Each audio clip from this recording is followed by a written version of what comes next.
السميع العليم من الشيطان الرجيم. بسم الله الرحمن الرحيم. كل هذه سبيل أدعو الله على بصيرة أنا ومن اتبعني وسبحان الله وما أنا من المشركين.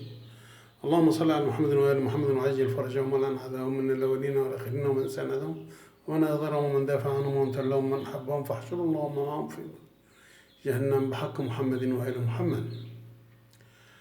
اليوم سوف نكمل ما بدأناه في اللقاء السابق ونسرد الأدلة الدامغة على كذب أن الحضارة المصرية 7000 عام فقط.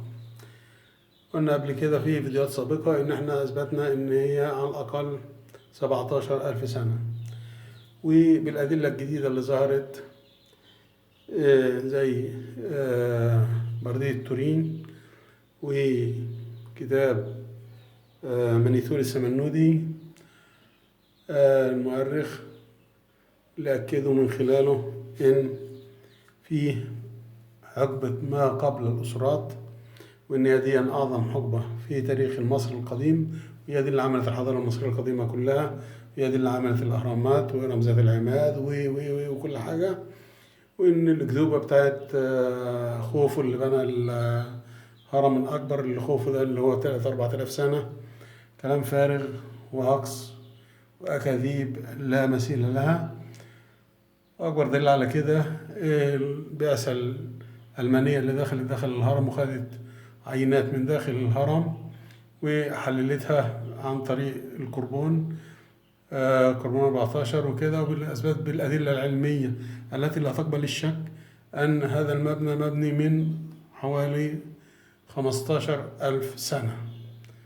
المبنى دي علميا بقاله 15000 سنة، أي في بداية هذه الحقبة أو حقبة التي سبقتها كمان، اللي هي حقبة النورانيين اللي قلنا إن هي المجموعة اللي جت وبدأت الحضارة المصرية القديمة من أجدادنا القدماء اللي هم قوم عاد أو الفئة الناجية من قوم عاد. دي حبينا ننوه عليها لأن نسينا نتكلم فيها في الفيديو السابق. وهنا قلنا شداد بن عاد بيقول عن نفسه: أنا شداد بن عاد وأنا الذي نصبت العماد وحيدت الأحياد وسددت بزراعي الواد وبنيت الأشيبة ولا موت. الكلام ده لازم نقف قدامه لحظات. أول حاجة أنا شداد بن عاد وأنا الذي نصبت العماد. نصبت العماد أنا اللي عملت رمزات العماد زي ما قلنا في المقولة الأخرى اللي هو موجودة له في اسكندرية الغارقة. وأنا الذي نصبت العماد وحيدت الأحياد. حيدت الأحياد عملت أحواض للزراعة ونظام زراعة منتظم، وعملت سدود وعملت حجب وحبس المياه من أجل استمرار الزراعة في مصر.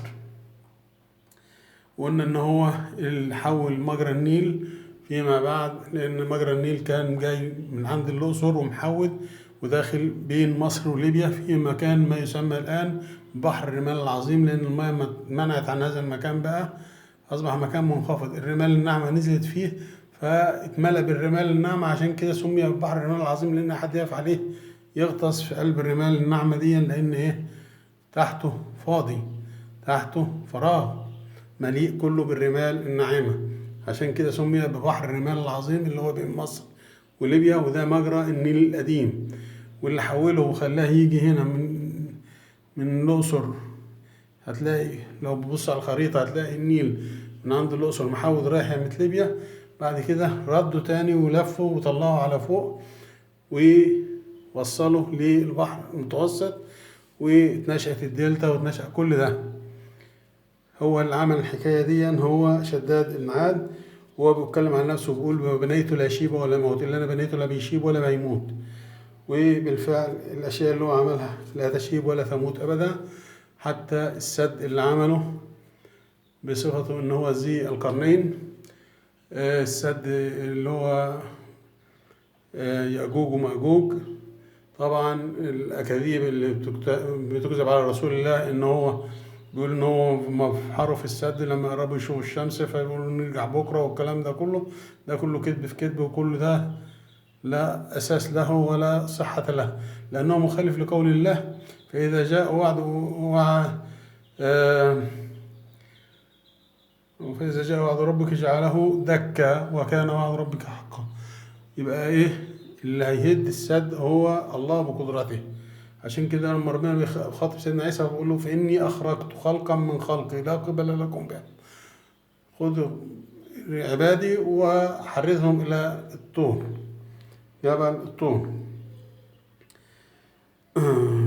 وهو بيقول أنا بنيت الأهرامات والبراني، وبيقول إيه في مقولة ثانية منسوبة له برضه، بيقول إن أنا بنيت الهرمين ووضعتهم وكنوز ذخيري، فمن استطاع أن يهدمهم فليفعل وإن الهدم أيسر من البناء.